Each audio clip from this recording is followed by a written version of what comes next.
इसलिए कहा एक बार और सोच लीजिए। कैकेयी ने कुछ नहीं सोचा। कैकेयी तूने लूट लिया दशरथ के खजाने को। कैकेयी तूने लूट लिया दशरथ के खजाने को। तरस जाएगी रानी तू तरस जाएगी रानी भाग मोरी सजाने को। तू तरस जाएगी रानी भाग मोरी सजाने को। तूने लूट लिया दशरथ के खजाने को।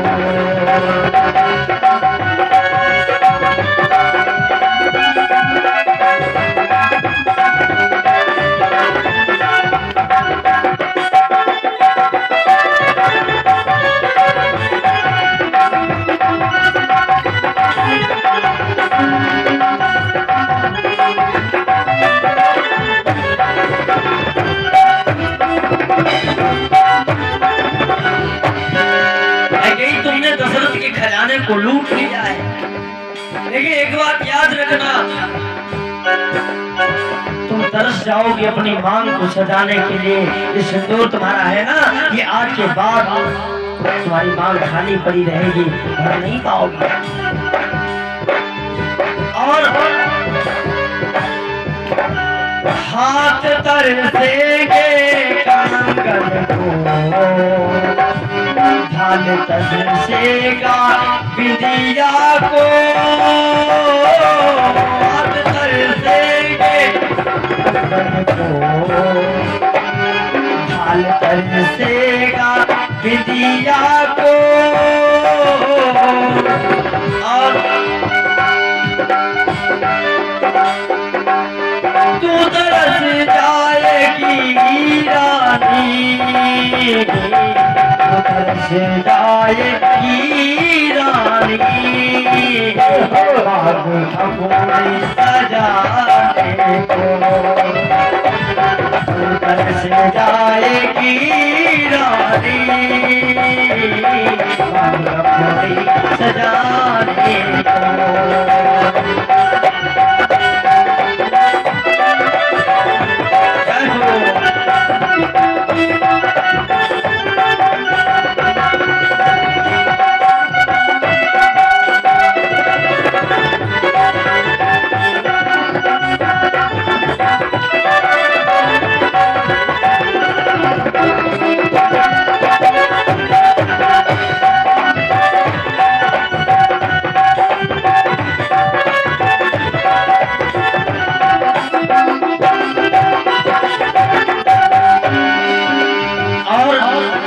ये हाथ जो है ना, इनमें चूड़ियां पहनी हैं आपने भर भर कर, ये पहनना भूल जाना।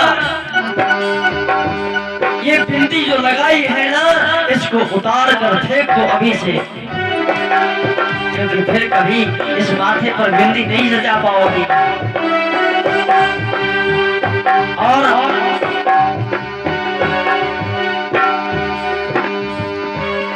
याद रखना कैकेयी तो,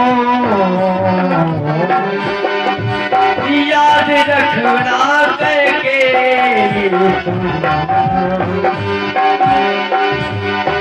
राम बन जाएंगे बाद में। कैकेयी याद रखना तुम, राम जाएंगे बर्बाद में। और मेरी मृत्यु अभी होगी, मेरी मृत्यु अभी होगी। मेरी मृत्यु अभी होगी, सारे भावों को जाने तरस जाएगी रानी, अपनी सजाने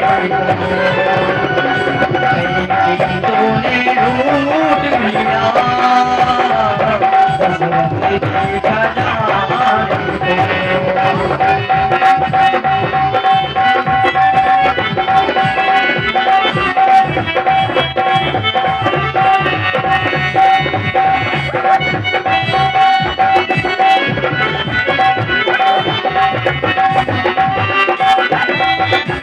दशरथ के खजाने तूने लूट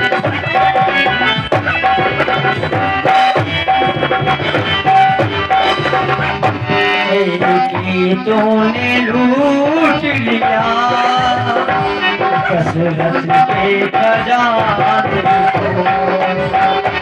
कई तूने लूट लिया, दशरथ के खजाने को, तू तरस जाएगी रानी, तू तरस जाएगी रानी, मांगो अपनी सजाने को,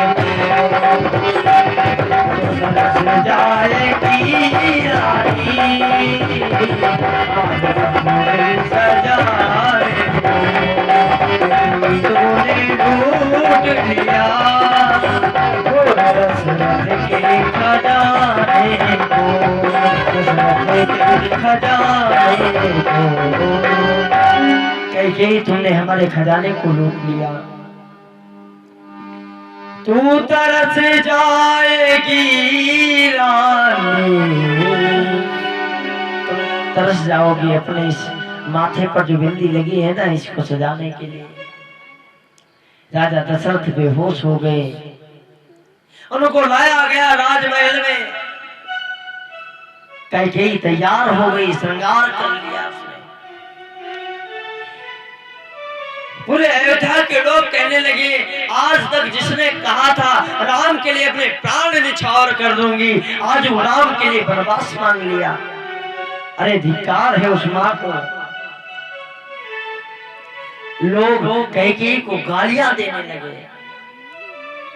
कैकेयी कहती है, देख रहे हो राम, आज लोग हमको क्या क्या कह रहे हैं। आज राम गए, राम ने जो ही सुना कैकेयी मैया ने हमारे लिए वन मांग लिया है, राम जी तुरंत तैयार हो गए। राम आए हैं, माँ हमें आज्ञा दीजिए, हम वन को प्रस्थान करेंगे। कैकेयी ने कहा, राम वन तो जा रहे हो, लेकिन ये राजसी वेश कैसे बनाकर ऐसे जाओगे? ये सब यही उतार करके जाओ। महात्माओं जैसे वेश के रूप के कपड़े दे दिए, जाओ ये पहन करके जाना। अपनी माँ से विदा नहीं मांगा, विदा पहले कैकेयी से मांगा। माँ मैं अब वन के लिए प्रस्थान करता हूँ। कैकेयी ने कहा, बेटा जाओ, जिस जगह पे भी तुम जाओगे वहां तुम्हारी ही विजय होगी। कौशल्या से आकर के बाद में पूछा, माँ मैं बन जाऊं? बोले हाँ, तुम्हारी माँ कैकेयी ने कहा है बन जाओ, तो मैं कौन होती हूँ रोकने वाली, जाओ बनो। तैयार हो गए राम। सुमित्रा से कहा, सुमित्रा ने कहा, बेटा जो बड़ी माँ ने कहा है वही हमारा भी आदेश है। जो ही राम तैयार हुए, अब लक्ष्मण जी ने कहा, मैं भी नहीं रुकूंगा, मैं भी जाऊंगा। लक्ष्मण जी से कहा, तुम यहीं रुको। लक्ष्मण जी ने कहा, नहीं नहीं महाराज, मैं अभी तक तुम्हारे साथ में रहा, अब कैसे दूर रह सकता हूँ, प्रभु हमें भी ले चलो। जाकर के सुमित्रा मैया से पूछा, माँ मैं भी बन जाऊंगा राम जी के साथ में। मैया ने तनिक विलंब नहीं किया, बेटा जहां राम है वहां तुम भी जाओ। सीता जी ने कहा मैं कहां रुकने वाली, मैं तो इनके चरणों की दासी हूं। जहां ये रहेंगे वहां मैं भी रहूंगी। कैकेयी ने कहा, कौशल्या ने कहा बेटी तुम तो सुकुमारी हो, तुम जंगल में कांटे पहाड़ों पर कैसे चलोगी। माता सीता ने कहा मेरे पिता ने कहा था क्या, चाहे सुख हो चाहे दुख हो हर समय अपने पति के साथ में रहना। आज सुख था तो मैं पति के साथ में थी, आज दुख आ गया तो पति अलग कैसे हो गया। नहीं मैं भी जाऊंगी। जब ये बात सुनी कौशल्या का मन गदगद हो गया। अरे हमने बहू नहीं पाई है, हमने बहू नहीं पाई है, हमने तो अपनी बेटी पाई है। आज कौशल्या ने कहा बेटी तुम जाना चाहती हो तो जरूर जाओ, लेकिन एक बात का ख्याल रखना कि ऐसा ना हो तुम्हारी वजह से हमारे रघुकुल की जो शान है वो खत्म हो जाए। आज सीता मैया ने कहा मैया इसकी चिंता मत करो, आपकी कभी नाक कट नहीं सकती, झुक नहीं सकता सर आपका, आपका सर उठ जाएगा जब हम आएंगे। महाराज दशरथ जी के पास गए विदा मांगने के लिए, पिताजी मैं बन जा रहा हूँ, आप आज्ञा दीजिए। राम जी ने आंखें खोली, राम को देखा, राम ने पिता को देखा। राम जी मानो कहते हैं पिताजी अब अंतिम बार हम आपको देख ले, आप हमको देख ले, क्योंकि हम पानी भी तो आपको नहीं दे पाएंगे। आज दशरथ जी को वही बात याद आ गई, अरे मैंने श्रवण के बाण मारा था, उनके पिता ने हमें अंधी अंधा ने श्राप दिया था कि जाओ मरते समय तुम्हारे होंगे 4 पुत्र, लेकिन मरते समय कोई आपको जल देने वाला नहीं होगा। बेटे कितने हैं? 4, 2 ननिहाल में है और 2 बन जा रहे हैं। मरने के समय कोई जल देने वाला नहीं। दशरथ जी रोने लगे। दशरथ जी बोल नहीं पाते कि जाओ कि न जाओ। राम जी ने मन की बात समझी और राम जी ने प्रणाम किया, पिताजी फिर पता नहीं कब मुलाकात हो कि ना हो, हमसे जो गलती है हुई है उसको क्षमा कर दीजिए। राम जी ने प्रणाम किया और वहां से जो ही बाहर निकले तो सब अयोध्या वासी रुक गए, एक पास में आ गए, प्रभु आप जाओगे तो मैं भी चलूंगा, मैं इस अयोध्या में क्या करूंगा। राम राज्य जहां पर राम नहीं ना हो वहां पर हम क्या करेंगे, हम तो अनाथ हो जाएंगे। राम जी ने कहा इस समय जाना ठीक नहीं है। राम जी ने कहा लो मैं अब बन नहीं जाऊंगा। फिर वापस आए, नगर में रात में बैठे, जब सब लोग सो गए, क्योंकि सब लोग जानते हैं राम चले जाएंगे, इसलिए सब पास में बैठे। सुमंत को बुलाया राम ने कहा जब सब सो जाए तो चुपके से रथ को निकालना और हमको बैठा करके गंगा किनारे तक छोड़ देना। रथ को निकाला, भगवान ने माया का संचार किया, सब सो गए। भगवान रथ पर तीनों लोग सवार हुए। सुमंत जी महाराज जाकर के थोड़ी दूर अयोध्या के आगे निकले। रात्रि के समय सुबह होते होते गंगा जी के तट पर पहुंचे। राम जी ने कहा सुमंत जी से तुम थक गए होंगे, थोड़ी देर आराम कर लो। सुमंत जी ने कहा महाराज अब आराम नहीं, मेरा मन करता है मैं भी आपके साथ वन चलूं। अब किस मुख को लेकर के जाऊंगा, अयोध्या वासियों से क्या कहूंगा कि मैंने राम को वन में छोड़ दिया, मैं नहीं कह पाऊंगा। प्रभु आप एक काम करो, हमको भी साथ में ले लो। राम जी ने कहा नहीं नहीं, आप साथ में रहेंगे तो राज्य में कौन देखेगा, लेकिन फिर भी आप आराम कर लो, आप थक गए हो। सुमंत जी महाराज लेट गए और सो गए। राम जी ने क्या किया, तीनों के तीनों वहां से प्रस्थान करने लगे। आज सोते सोते सुमंत को छोड़ करके राम जी वहां से प्रस्थान कर गए।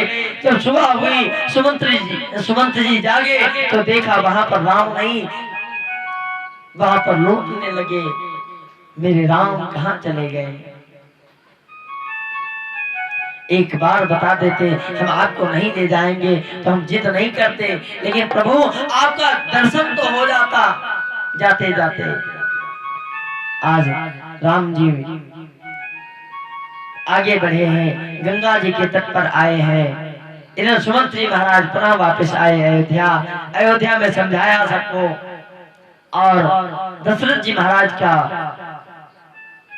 अंत हुआ है। दशरथ जी महाराज मृत्यु को प्राप्त हुए हैं। शिव जी पार्वती से कहते हैं, पार्वती आज ननिहाल से भरत और शत्रुघ्न आए हैं। वहां से आने के बाद आज जितने दिन भरत शत्रुघ्न नहीं आए उतने दिन तक तेल में दशरथ जी की जो बॉडी थी उसको रखा गया, और जब आए तो उसको उठा करके उनका अग्निदाह संस्कार किया गया, अंतिम संस्कार किया गया। और उसके बाद में भरत जी पुनः वापस आए हैं। भरत जी ने कहा हमें राजा नहीं बनना है, हमें राम को पुनः वापस लाना है। अब इसकी आगे की कथा, चित्रकूट की कथा और केवट संवाद कल आप लोगों को दोपहर में केवट संवाद और रात्रि के समय चित्रकूट की कथा, भरत और राम का मिलाप की कथा आप लोग श्रवण करेंगे। आइए हम सब 2 बार प्रभु नाम संकीर्तन करें, क्योंकि आप लोगों को भी नींद आने लगी है, और जब नींद आ जाए मन आधा इधर आधा उधर तो अच्छा नहीं है। मन पूरा होना चाहिए कथा में। इसलिए आइए हम सब भगवान का, उस परब्रह्म परमात्मा का कीर्तन करें, भजन गाएं। हे प्रभु आप हमारे यहाँ हमारे घर प्रतिदिन आइए, और कोई भी गलती हो हमको क्षमा कर दीजिए। इस प्रकार से भगवान से प्रार्थना करें।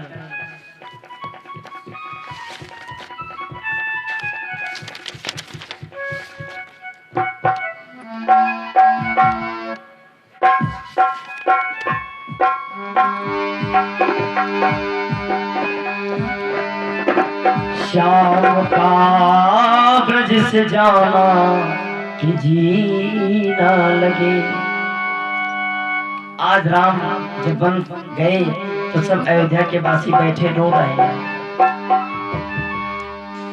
मौसम है सुहाना कि जी ना लगे। मौसम बड़ा अच्छा है, लेकिन जहां पर राम ना हो वहां बाहर कैसी है। लोग कहते ना वो व्यक्ति चला गया तो मोहल्ला सोना हो गया, तो राम जी चले गए तो पूरा अयोध्या सोना हो गया। राम का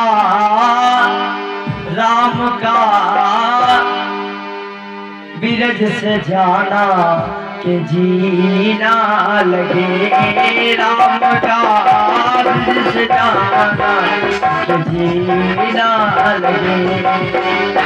मौसम है सुहाना, मौसम है सुहाना कि जीना लगे। राम का बिरज से जाना जीना लगे। राम का अवध से जाना जीना लगे।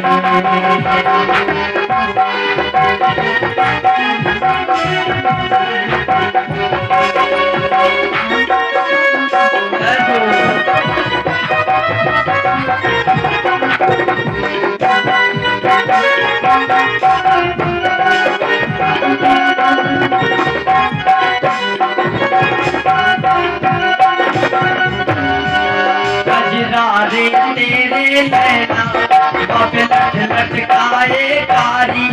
गजरा देवा के नैना लट लटकाए कारी। भगवान का जब श्रृंगार होता था ना तो राम जी क्या करते थे, मोटा मोटा काजल लगाते थे और बढ़िया जो कैकेयी मैया जो श्रृंगार करती थी, बढ़िया एक लट निकाल करके बढ़िया रख देती थी। इससे भगवान की शोभा और अच्छी हो जाती थी। अवध के वासी कहते हैं, हे प्रभु वो छवि कब देखने को मिलेगी। कजरारे तेरे नैना पपलट लटकाए कारी, कजरारे तेरे नैना पपलट लटकाए कारी। तेरे बिना सारा अवध, तेरे बिना सारा अवध सूना लगे। राम का व्रत सजाना दीना लगे, राम का व्रत सजाना दीना लगे।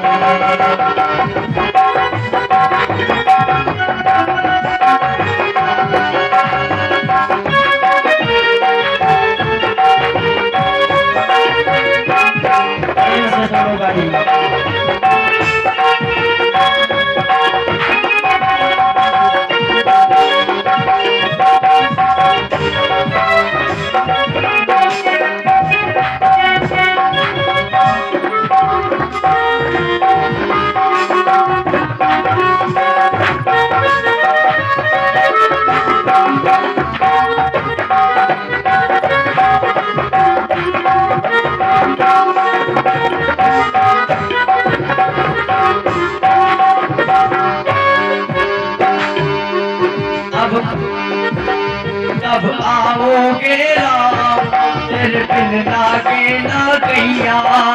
कब आओगे राम, तेरे बिन लागे ना कैया।